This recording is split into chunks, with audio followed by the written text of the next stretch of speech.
오늘 우리에게 주시는 하나님의 말씀은 누가복음 18장 18절부터 23절까지의 말씀입니다. 제가 한번 읽겠습니다. 누가복음 18장 18절부터 23절까지. 어떤 관리가 물어 이르되 선한 선생님이여 내가 무엇 하여야 영생을 얻으리이까? 예수께서 이르시되 네가 어찌하여 나를 선하다 일컫느냐? 하나님 한 분 외에는 선한 이가 없느니라. 네가 계명을 안 하니 간음하지 말라, 살인하지 말라, 도둑질하지 말라, 거짓 증언하지 말라, 내 부모를 공경하라 하였느니라. 여짜오되 이것은 내가 어려서부터 다 지켰나이다. 예수께서 이 말을 들으시고 이르시되 내게 아직도 한 가지 부족한 것이 있으니 너에게 있는 것을 다 팔아 가난한 자들에게 나눠주라. 그리하면 하늘에서 내게 보화가 있으리라. 그리고 와서 나를 따르라 하시니 그 사람이 큰 부자이므로 이 말씀을 듣고 심히 근심하더라. 아멘. 30절까지 다 읽으면 좋겠지만 이 이야기는 다 아실 거예요, 여러분.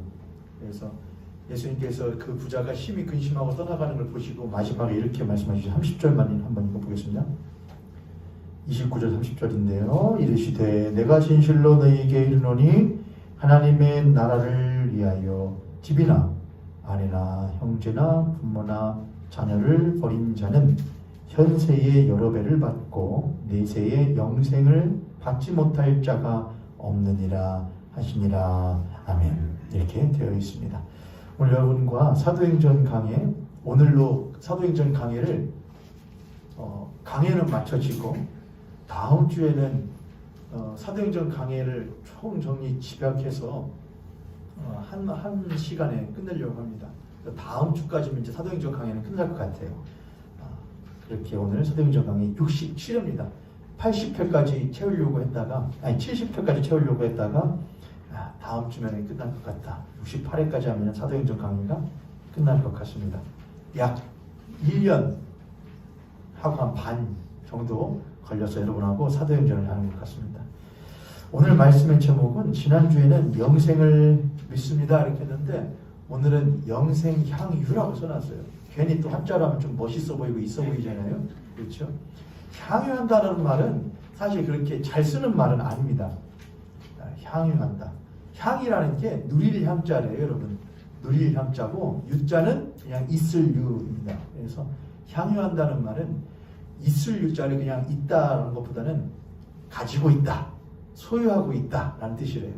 그래서 향유한다는 것은 소유하고 누리다라는 겁니다. 가지고 있으면서 누린다가 향유한다입니다. 그래서 옛날 이제 신앙인들은 하나님을 향유한다라는 말 자주 썼다고 합니다. 하나님을 향유한다, 그리스도를 향유한다, 예수 그리스도를 내가 모시고 갖고 영접하고 그분을 누린다, 향유한다라는 말 썼다고 해요. 그래서 오늘 여러분하고 말씀 나눌 제목은 영생향유니까 영생을 못하고 영생을 가지고 그 영생을 못한다, 누린다라는 말씀으로 여러분하고 말씀을 나누고자 합니다. 우리 옆에 손님 앞에 손님 모시고 한 번 더 축복하고 말씀 나누도록 하겠습니다. 당신과 함께 신앙생활하는 것이 복이고 당신과 함께 끝까지 주님 품에 가는 것이 나의 소망입니다. 할렐루야. 혹시 안심콜 안 하신 성도님들은 지금 안심콜 전화하시고 말씀 듣는 동안에는 여러분 핸드폰은 꺼두시거나 아니면은 무음으로 꼭 해두시어서 여러분의 예배도 방해가 되지 않고 다른 형제와 자매님들께도 예배 방해가 되지 않도록 여러분께서 배려해 주시기를 부탁드리겠습니다.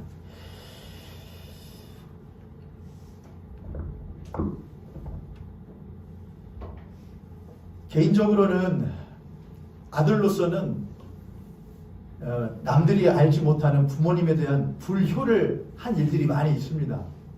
개인적으로는 저는 알죠. 하지만 대외적으로는 잘 모를 겁니다. 왜냐하면 그 많은 것들을 부모님께서 못하시기 때문이냐? 가리고 입을 닫기 때문이죠. 자기 자식 못하는 부모님 별로 없거든요. 남들한테 가서 내 자식 욕하는 부모님 별로 없습니다.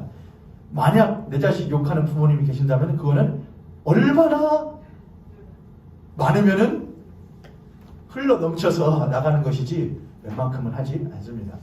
여하간 대외적으로는 크게 불효를 하지 않은 나름 괜찮게 아들 노릇한 사람으로 보는 경우가 종종 있습니다. 저를 봐서요.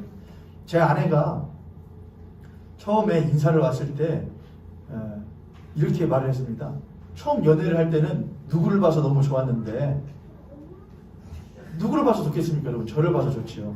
그냥 오빠를, 그때는 오빠니까 지금도 오빠지만 오빠를 보니까 너무나 좋았는데 부모님을 만나고 보니까 부모님이 더 못하더라, 그렇더라, 그런 말 하면서 하기도 하고, 저한테 또 그래서 그런지 참 못한 것 같다, 아들이 잘 자라는 것 같다, 그런 말을 또 하기도 하더군요. 그런데 가만히 제 생각을 해보면은 저희 부모님이, 저희 아버지와 어머니가 저한테 해주신 것이 보이지 않는 것, 물질로서 따질 수 없는 것은 매우 많이 주셨거든요. 하지만 물질로서 따져지는 것, 보여지는 것, 그런 것은 별로 해준 것이 그렇게 많지는 않으신 것 같아요. 여러 도움의 손길들이 있긴 했지만 부모님들께서 재정적으로, 물질적으로 풍요롭진 않았기 때문에 저 또한 새 옷 입고 새 신발, 그때 당근이 있었다면 참 좋았을 것이고요. 그때는 무조건 시장에서 신발 한 켤레 사면 그 한 켤레 가지고 축구도 하고 학교도 등교하고 등원하고 하교하고 그걸로 소풍도 가고 다 했던 그런 시절이 있죠. 하지만 단 한 번도 신발 한 켤레밖에 없다고 신발 한 켤레 가지고 축구하고 어디 돌아다닌다고 한 번도 불평한 적은 없었습니다. 만약 그런 걸 가지고 부모님에 대해서, 아버지 어머니에 대해서 왜 엄마 아빠는 나한테 이런 것밖에 못 해주냐고 한다면은, 그는 부모는 무엇하고 있지만, 유하고 있지만, 가지고는 있지만 그 부모를 무엇하는 자녀는 아니냐, 누리는 자녀는 아닌 것이죠. 저는 개인적으로는 매우 부족했지만, 부모님께는, 부모님의 입장에서는 부족하셨을 수 있겠지만 자녀의 입장에서는 나름대로 많이 향한, 누린 자녀의 삶이었다고 기억을 합니다. 부모님도 가지고 있었고 또 그 부모님을 나름대로 누리고 산 유년기, 아동기, 또 학창시절을 보낸 사람이라고 생각합니다. 그렇게 자라는 것이 좋은 자녀의 삶이라고 생각합니다. 하지만 안타깝게도 부모는 가지고 있지만 그 부모를 누리지 못하는 자녀들도 많고, 자녀는 가지고 있지만 그 자녀들과 누리는 부모님들도 적어지는 시대를 우리들이 살고 있습니다. 신앙도 비슷한 것 같습니다. 성경책은 유하고 있는데 구원은 받았다 하는데,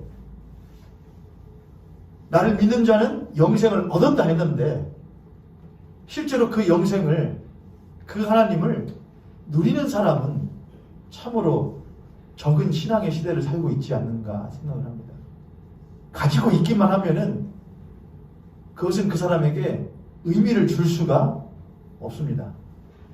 나도 집에 부모님 있어, 나도 집에 아빠 있어, 엄마 있어, 누구나 있습니다. 물론 안타까운 사정 때문에 없을 수도 있지만은 일반적으로는 대부분 다 있죠. 하지만 가지고 있는 것보다 더 중요한 것은 뭐냐? 나는 그런 엄마 아빠가 있는 집에 뭐 하고 싶어? 가고 싶어. 엄마하고 아빠하고 만나고 싶어.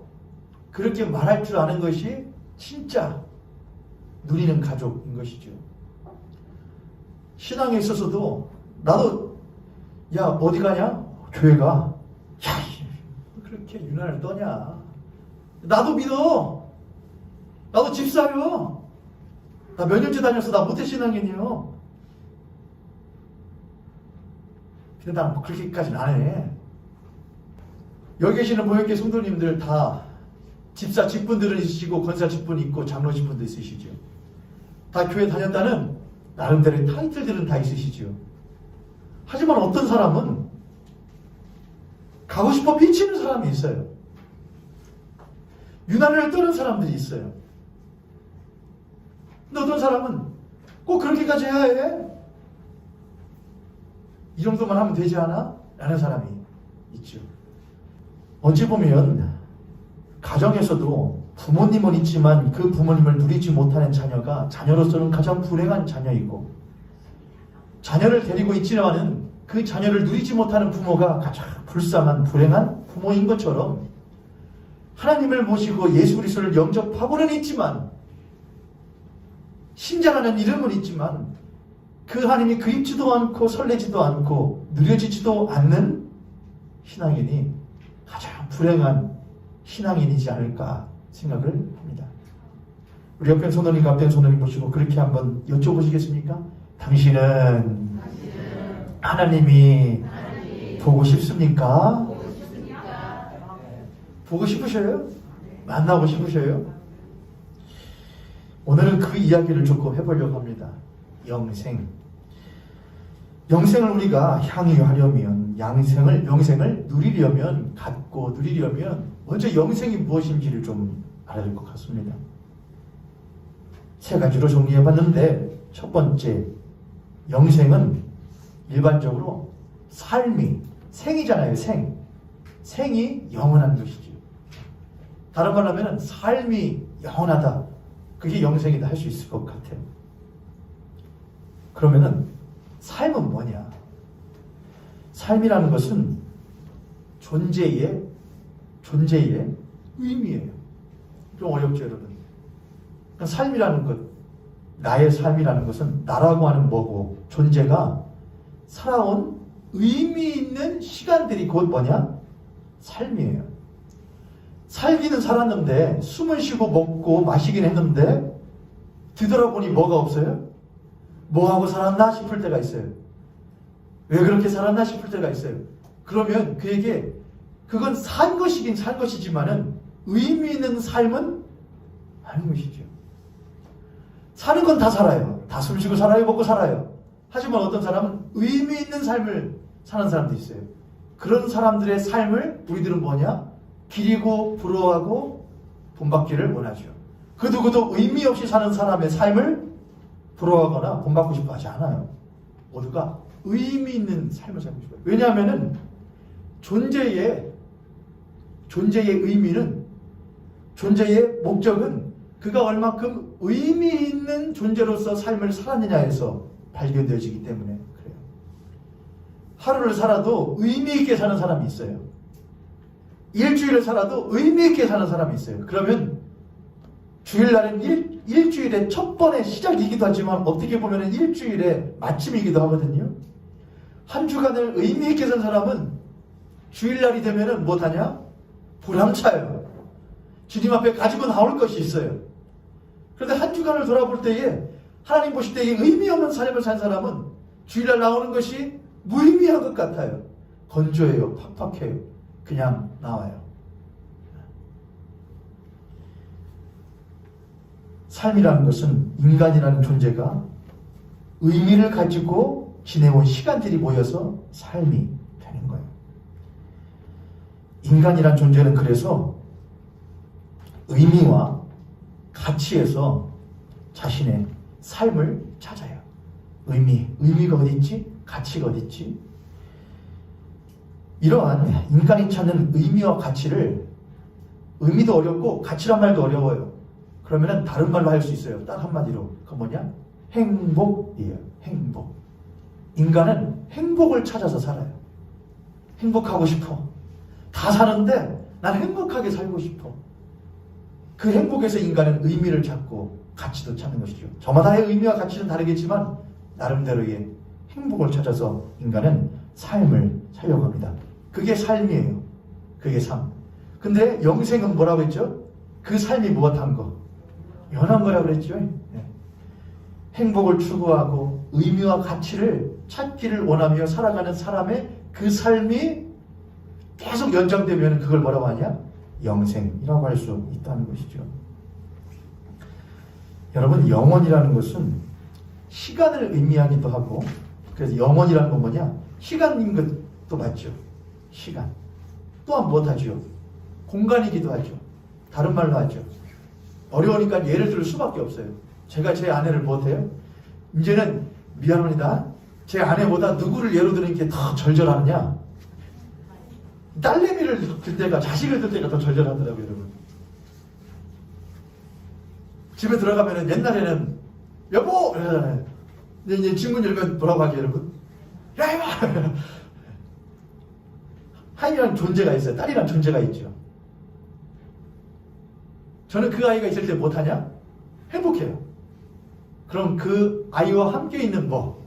시간. 그 아이와 함께 있는 공간. 그리고 그 아이와 함께 있는 시간과 공간, 그리고 그 아이와 함께라고 하는 의미. 이거. 그 영원이라는 건 뭐냐?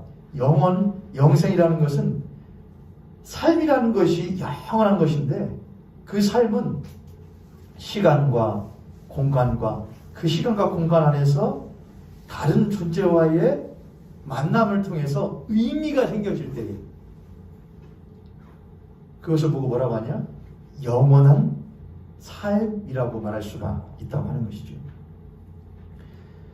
그런데 성경은 재미있는 말을 하나 합니다. 의미라고 하는 것, 시간과 공간이라는 것은 누구에게나 있는 것인데 의미라고 하는 것은 조금 다르다는 말을 해요. 저마다 의미가 달라요. 가치가 달라요. 행복을 추구하는 것이 다 달라요. 그런데 모든 의미는 모든 사람의 시작이 한 점에서 시작할 수밖에 없듯이 저마다 생긴 것은 다 다르고 생김새, 모양새, 마음 씀씀이는 다 못하지만 다르지만 인간이라는 것은 동일하고 그 모든 인간은 한 점에서 출발하는 것과 같이 모든 사람이 추구하는 의미와 가치와 행복은 다 못하지만 다르지만 그들이 추구하는 것의 그 가장 정점, 모든 사람들이 추구하는 의미와 행복의 가장 정점에는 누가 있느냐? 그 모든 의미의 아버지가 계시다는 것을 성경은 말을 해요. 그래, 너희들 추구하는 의미 다 틀려. 가치 틀려. 행복 틀려. 그런데 너희들의 가장 첫 점이 있지 않아. 시작점이 있지 않아. 그가 뭐냐? 너희들이 추구하는 의미가 다 다른데 계속 거슬러서 올라가면 그러한 의미를 처음으로 무엇한 선사한 의미의 아버지가 있다는 말을 성경은 합니다. 그 의미의 아버지로부터 나라고 하는 존재에 대한 참된 의미, 그 참된 의미를 우리가 비로소 알게 될 때 우리는 그제서야 비로소 뭐를 시작하는 것이냐? 삶이라는 것을 시작하는 거예요. 다시 여러분, 우리에게는 시간도 지금 이 시간이에요. 여러분, 우리는 지금 11시 17분이라는 시간을 지금 지내고 있어요. 우리는 지금 예배당이라는 한 공간에 있어요. 저마다 근데 지금 머릿속에 여러분 생각하시는 게 다 틀려요. 지금 어떤 분은 애들이 몇 시쯤에 온다고 그랬더라. 부침개를 해놔야 되는데 참 창거리를 어떻게 하더라. 그게 여러분의 의미예요. 어떤 사람은 이번 명절이 좀 긴데 어딜 놀러 가지? 그게 여러분의 의미예요. 다음 달에 밀린 공과금 어떻게 하지? 그게 여러분의 의미예요. 똑같은 시간, 똑같은 공간에 있는데 의미는 전부 다 틀려요. 그게 여러분이 추구하는 의미고 여러분의 행복들 가치예요. 그런데 성경은 그 모든 그 추구하는 의미, 내가 그냥 있지 않고 뭔가를 계속 추구를 한단 말이에요. 나라고 하는 존재가 나 그냥 있어. 아니에요. 계속해서 나라는 존재는 생각을 해요. 의미를 찾아요. 가치를 찾아요. 행복을 찾아요. 계속해서 움직여요. 왜요? 그렇게 찾도록 주시는 의미의 아버지가 계시기 때문에 그래요. 그래서 모든 의미를 가지고 추구하는 사람들은 의미의 아버지로부터 그 의미가 무엇인지에 대해서 비로소 알게 될 때 시간과 공간은 누구에게나 있지만은 의미의 아버지로부터 나라고 하는 존재가 참된 어떤 의미를 가지고 살아야 되는지를 깨닫는 사람, 아는 사람만이 그제서야 비로소 뭐가 되느냐? 시간과 공간이 있는데 의미를 지닌 존재가 되는 거예요.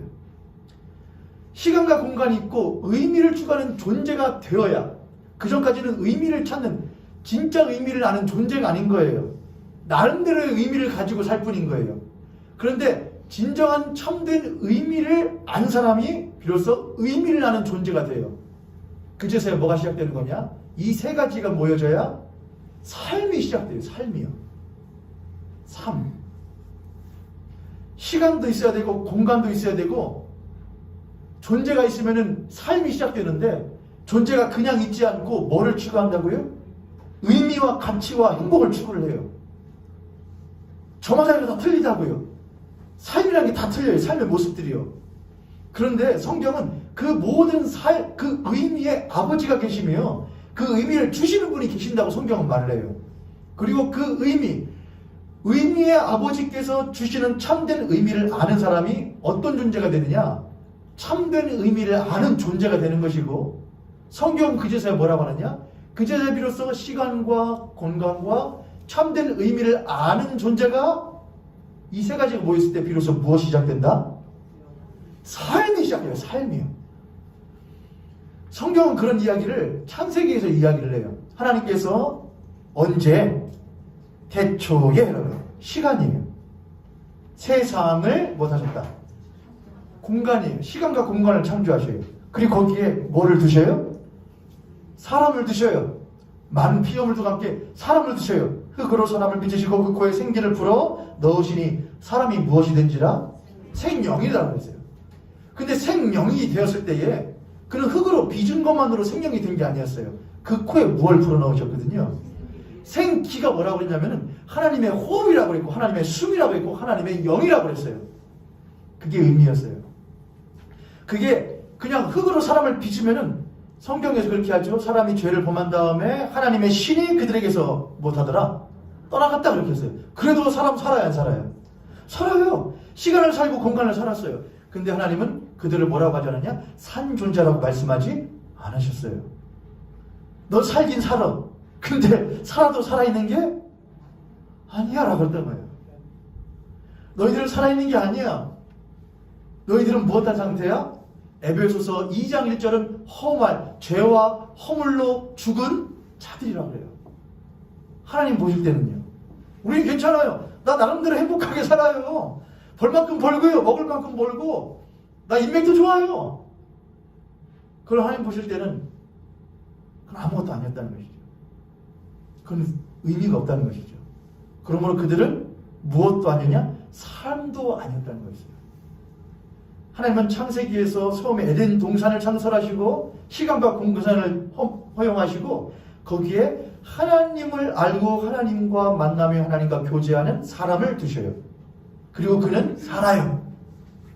그게 뭐냐? 삶이었어요. 삶.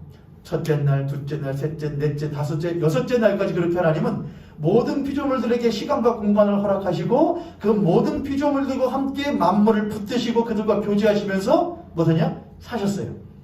그러다가 하나님의 본색이 드러나죠. 며칠째요? 7일째예요. 7일째 하나님께서 뭘 하시죠? 안식하셔요. 안식이 뭐였어요, 여러분? 샤밧. 휴. 아니에요. 아휴, 아니에요.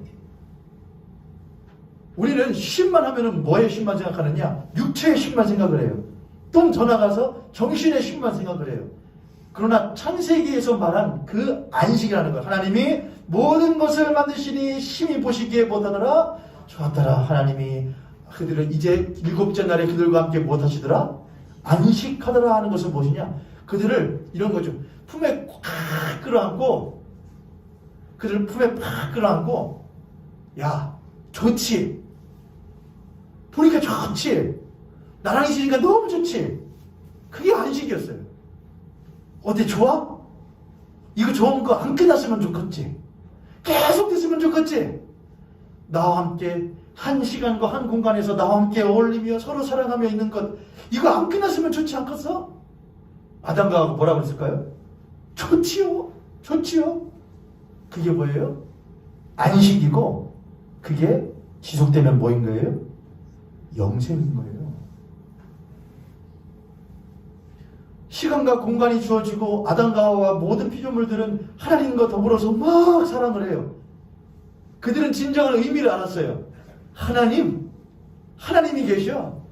그분이 모든 걸 만드셨고 그분이 우리를 사랑하셔. 나는 그의 사랑받는 존재야. 그게 그들의 가장 큰 의미였어요. 그게 그들에게 안식이었어요. 어때? 나와 함께 있으니까 좋지? 제일 좋아요. 나도 너네들이 있으니까 제일 좋다야. 이거 안 끝났으면 좋겠다. 우리 죽지 말고 계속 살았으면 좋겠다. 내가 너희들 안 죽여. 나와 함께 영원토록 살자. 이게 영생이에요. 할렐루야. 우리 옆에 손들이 앞에 손을 보시고 그렇게 한번 축복하겠습니다. 우리도 그 하나님 품에 푹 안겨 함께 얼싸안고 살면 참 좋겠습니다. 아멘. 영생은 그래서 그냥 오래 사는 게 아니에요. 영생은 삶이 오래 지속되는 거예요. 근데 그 삶은 의미의 아버지이신 하나님으로부터 받은 참된 의미를 아는 자가 사는 것, 그것이 영원토록 진행된 게 영생이에요. 근데 창세기는 그 영생을 한 다른 표현으로 안식이라고 말을 해요. 하나님에서 안식하는 것이 지속되는 게 영생이에요.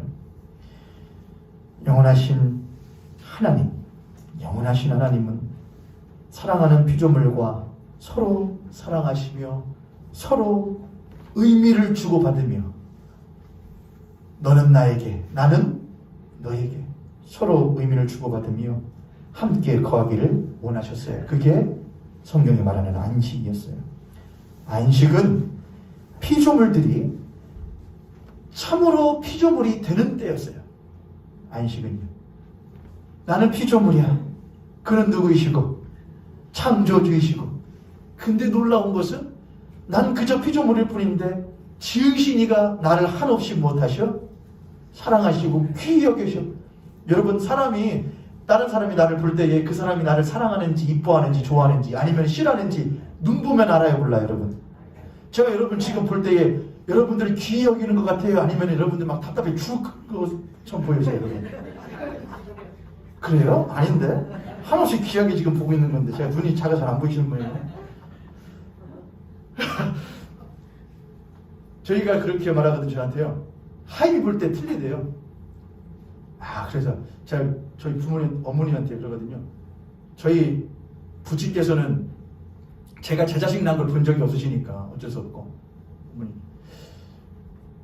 어머니가 저를 내가 제 딸을 사랑하는 것만큼이나 저를 이뻐했을란가요?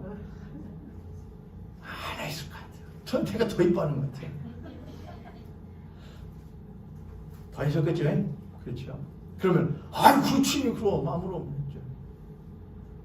보면 뭐 절로 나오죠. 사랑하는 걸 보면. 물론 근데 부모님은 자식 볼 때 그렇게 되는 것 같은데 자식은 절대로 부모님 볼 때 그런 눈은 절대로 안 나요, 여러분. 대개는 이번에도 또 부치는 게 또 많이 하시네. 그렇게 많이 하지 말라니까는. 이제는 시대가 바뀌었다고 부치는 게 아주 많이 하시지 말라니까 또 그러시네. 누구 얘기냐? 저기 전라북도 익산시에 사는 노모 씨의 이야기네. 대개는 그렇게 안 돼요. 하지만 사랑합니다. 사랑하는 이쁜 딸내미 가면 어떻게 해요? 그래. 김치 개떡같이 만들어도 저 맛있게 먹죠. 부침개요. 사랑하면 틀려요. 보는 눈이 틀려요. 안식은 피조물이 참으로 피조물 되는데, 근데 참으로 피조물 되는 건 기분 나쁜 게 하나도 아니었던 거예요, 그들에겐요. 왜요? 피조물 되는 게 너무 좋은 거예요. 그분이 나를 지으셨다는 게 너무 좋은 거예요. 그분이 나를 만드셨다는 게 너무 좋은 거예요. 그분이 나의 창조자라는 게 너무 좋은 거예요. 왜요? 그분이 자신들을 보는 눈을 보면 알거든요. 자신을 대하시는 품을 보면 알거든요. 행동을 보면 알거든요. 자신들을 사랑하는 것을 그들은 알거든요. 그래서 피조물 된 게 불만이 아니에요. 감사한 일이었어요. 그래서 안식이란 건 뭐냐? 피조물이 참으로 진짜 피조물 되는 때예요. 안식, 그럼 반대로 뭐가 안식이 아니겠어요, 여러분? 피조물이 참으로 피조물 아니게 될 때예요. 피조물이 조물주가 되는 때가 안식이 깨어지는 때예요.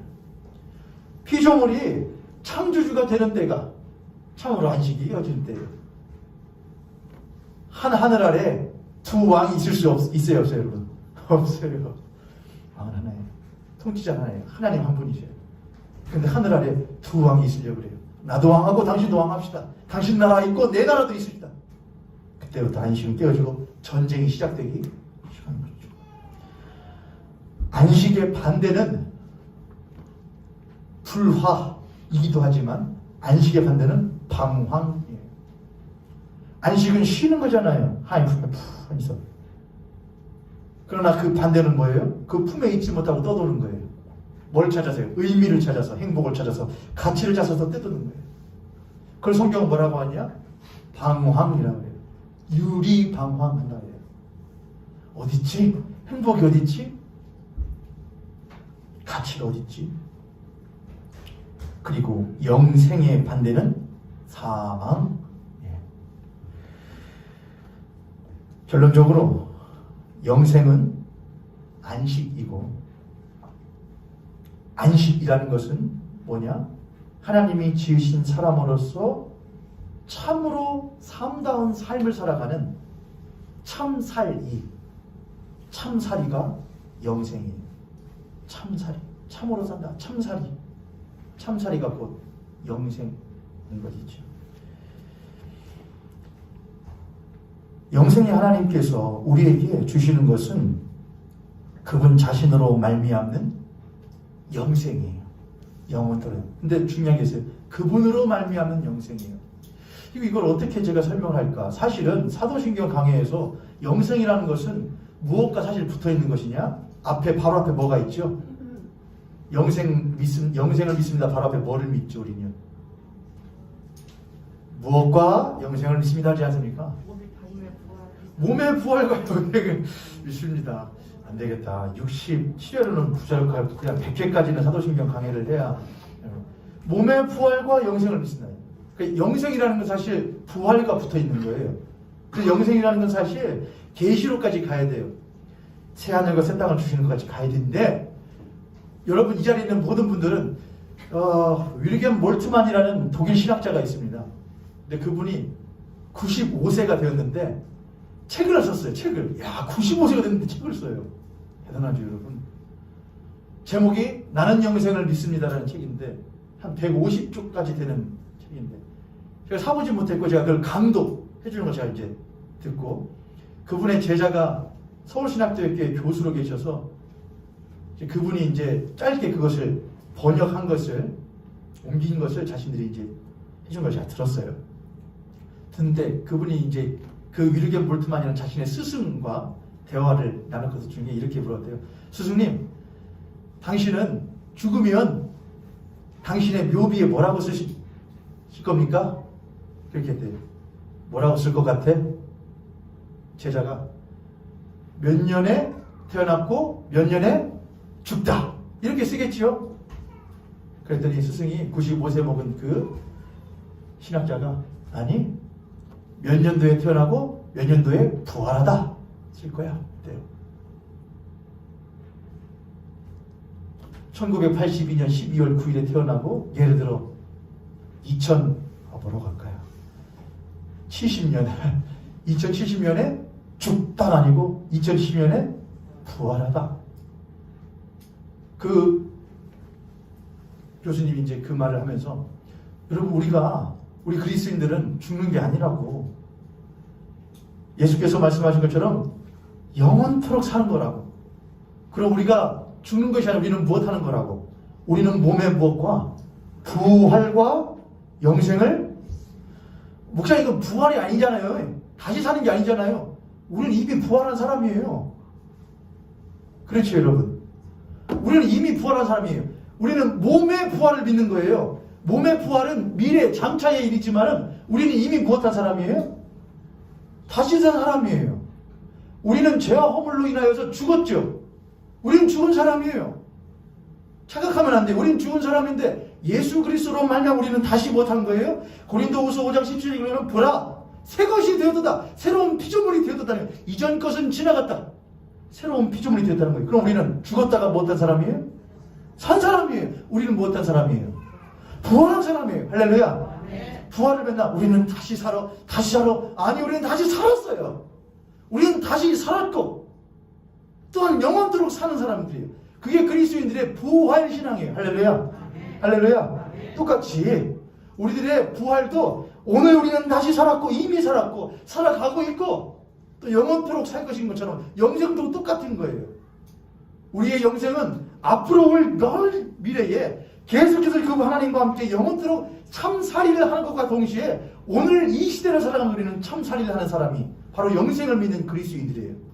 그래서 제가 어떻게 하면 이 참살이가 오늘날 우리들이 어떻게 사는지를 어떻게 적용할 수 있을까 생각하다가 생각나는 것이 있어요. 그게 뭐냐면은 고린도전서 13장 13절이에요. 고린도전서 13장이 무슨 장이죠, 여러분? 사랑장이에요. 근데 13장 13절이 마지막 절이거든요. 뭐라고 써있냐면은 그런즉 믿음과 소망과 사랑은 그 세상 끝까지 이제 것인데 그래요. 그래서 그게 왜 생각이 나냐면은 사람이 참살이를 하는 데 있어서 의미를 추구한다고 그랬죠, 여러분. 전 세 가지를 생각을 해요. 사람은 어디서 의미를 찾느냐? 믿음에서 찾아요, 믿음. 이 세상에 있는 모든 사람은 믿고 사는 사람들이에요. 돈 믿고 사는 사람, 힘 믿고 사는 사람, 권력 믿고 사는 사람, 스펙 믿고 사는 사람. 모든 사람들이 다 믿고 사는 사람들이에요. 중요한 건 뭐냐? 무엇을 믿고 사느냐가 참 중요해요. 의미의 아버지신 하나님께서는 우리들에게 믿을 대상을 주셔요. 그게 누구예요? 바로 자기 자신이에요. 영생하시는 하나님 아버지, 영존하시는 하나님 아버지, 거룩하신 하나님 아버지, 인애로우신 하나님 아버지, 자비로우신 하나님 아버지 자신이 우리들의 믿을 무엇이 되어주시냐? 대상이 되어주셔요. 우리가 믿고 싶어하지 않을 그때에, 믿기를 거부할 그때에 하나님께서는 자신의 독생하신 아들 예수 그리스도를 우리들에게 무엇 하셨냐? 값 없이 거저 주셨어요. 우리는 예수 그리스도를 믿음으로 말미암아, 우리는 예수 그리스도를 영접함으로 말미암아 우리는 비로소 새로운 생명을 얻은 존재가 되었어요. 예수 없으면 산 게 아닌 거예요. 예수 믿지 않으면 참살이를 할 수가 없게 된 거예요. 그게 우리의 무엇이냐? 믿음이에요, 믿음. 목사는 교회에서 목회하면서 교회 건물을 믿을 수도 있어요. 교회 성도의 수를 믿을 수도 있고 교회의 재정을 믿을 수도 있어요. 제가 요즘에 재정을 맡아서 하잖아요. 아주 재밌어요. 돈놀이 하는 게. 그거 가지고 이게 얼마고 저게 얼마고. 오경미 목사님 조희 기장님 그거 어떻게 하셨어요? 20년 가까이. 오경미 목사님 어떻게 하셨대요? 머리 아프네 이거. 우리는 무엇을 믿고 사냐가 참 중요해요. 하나님께서 우리에게 예수 그리스도로 말미암아 우리로 하여금 살 수 있도록 하셨어요. 우리는 그래서 그분을 믿고 살아요. 우스갯소리가 있죠. 목욕탕에 갔는데 아들내미하고 아빠하고 목욕탕 갔는데 아빠가 뜨거운 온탕에 들어가더니 열탕에 들어가더니 뭐라고 했대요? 다시 하면 어이씨 그러다 아들내미가 진짜 못한 줄 알고 그 시원인 줄 알고 열탕에 퐁당 들어갔더니 뜨거워서 후딱 나오면서 뭐라고 했잖아요. 에이 세상에 믿을 놈 하나도 없네 그랬잖아요. 오늘 이 시대는 믿을 사람이 없는 시대예요. 누가 또 그러더라고요. 아이 대선 후보들이 나오는데 믿을 놈 하나도 없네. 저놈은 저게 문제고 저놈은 저게 문제고. 그래요. 그렇다 치죠. 그거 인지하셨어요? 그런데 재밌는 건 있죠. 그럼에도 불구하고 세상에 있는 사람들은 믿을 사람을 찾아요. 야, 정말 믿을 만한 사람 없을까? 정말 신실하고 정말 본받을 만한 사람 없을까? 왜 그러죠? 정말 실망 안 시킬 만한 사람 없을까? 그 사람 보면 마음이 좋을 만한 그런 사람 없을까? 배신 안 할 만한 사람 없을까? 믿음을 믿는 사람이죠. 사람은 그 믿음을 주고요. 그리고 하나님께서는 그런 우리들의 모든 소망에 부응할 만한 믿음의 대상으로서 예수 그리스도를 허락해 주십니다. 예수 그리스도만이 우리를 구원하시며 새로운 생명을 주시며 우리와 늘 함께 하시며 우리를 버리지 아니하시며 우리에게 늘 새 생명 주시는 분이심을 우리들은 못하느냐? 믿어요. 그 믿음에서 그리스도인의 참살이가 시작되는 것이고 그 믿음에서 우리의 영생이 시작되게 되는 거예요. 사랑하는 명교 성도님들, 예수님을 믿으십니까? 네. 믿으세요? 네. 진짜 믿으세요? 네. 그 예수 그리스도랑 예수 그리스도 믿고 사는 삶이 여러분에게 행복이 됩니까, 여러분? 누림이 됩니까? 더 보세요. 목소리가 점점 작아지죠. 예수 그리스도가 우리의 참된 믿음의 대상됨을 감사히 여기며 그분을 믿으며 살아가는 우리의 삶의 한 걸음 한 걸음이 우리의 삶에 있어서 누림으로 변화된 그것이 우리의 참살이 곧 영생인 것입니다. 그 다음은 믿음 다음은 뭐죠, 여러분? 소망이요. 소망. 오늘날 대한민국은 이제 자타가 공인하는 선진국의 반열에 들어선 국가가 되었습니다. 흔히들 말하는 K 열풍이 전 세계를 휩쓸고 있지요. 드라마, 영화, 음악, 문화. 이제 비록 분부의 격차는 매우 크다고 할지라도 OECD 국가 안에서 내놓으라 하는 국가가 되었습니다. 하지만 안타깝게도 대한민국의 자살률은 세계에서 3번째 안에 드는 국가입니다. 왜 그럴까요? 그것은 그들이 바라던 소망이 사그러지거나 어그러졌기 때문에 생기는 작용입니다. 사람은 누구나 바라고 사는 것, 구하고 사는 것, 얻고자 하는 것이 누구나 있습니다. 모든 인간은 그냥 있지 않고 모든 존재들은 반드시 무엇인가를 먹고 싶어하고 마시고 싶어하고 소유하고 싶어하고 누리고 싶어하는 소망의 존재들이기 때문에 그런 소망이 다 채워지지 않았을 때에 그 불충분함, 그 욕구의 해결되지 않음이 인간으로 보면 견딜 수 없는 문제를 가져오게 되는 것이죠.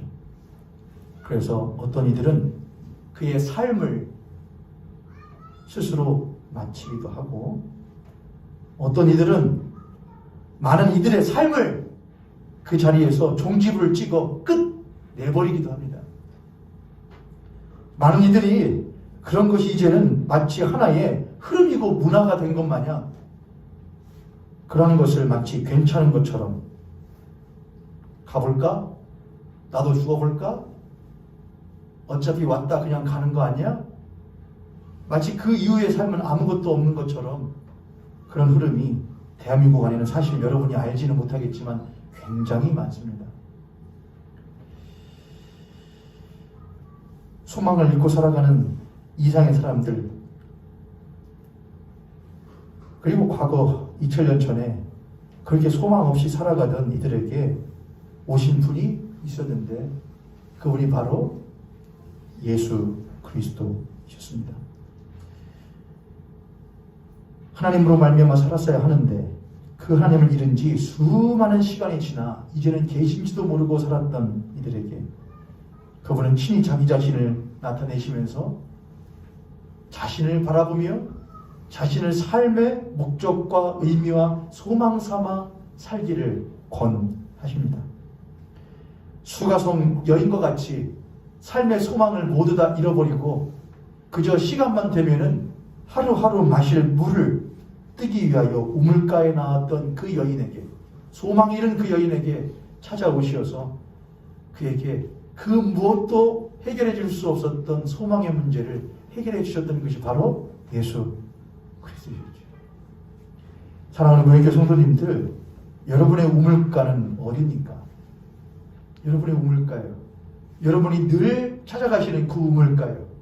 무엇인가를 얻고 구하고 해결하기 위해서 가시는 그 우물가가 어디입니까? 근데 잘 보시면 그 우물가 옆에 있습니다. 여러분이 진짜 만나셔야 되는 분은요, 늘 찾아가시는 그 우물가. 어떤 사람은 핸드폰이요, 어떤 사람은 주식, 어떤 사람은 통장, 어떤 사람은 나이트클럽, PC방, 내 사업장. 그러나 잘 보세요. 바로 우물가 곁에 예수님 계셨던 것처럼 여러분이 그 찾아갔던 헛된 소망의 그 우물터 바로 곁에 참된 소망의 주가 계셔요. 그분은 우리들에게 끊임없이 말씀하셔요. 나 여기 있어. 나와 함께 참살이 하지 않으련? 그 소망의 주를 만나게 될 때 우리는 비로소 참살이가 다시 시작되고 영생을 누리는 삶이 시작됩니다. 믿음과 소망과 마지막은 사랑입니다. 우리는 예수 그리스도를 믿을 때에 그 예수 그리스도를 영접하여 얻는 것과 동시에 우리는 그분을 향유하는 그리스도인이 되어야 됩니다.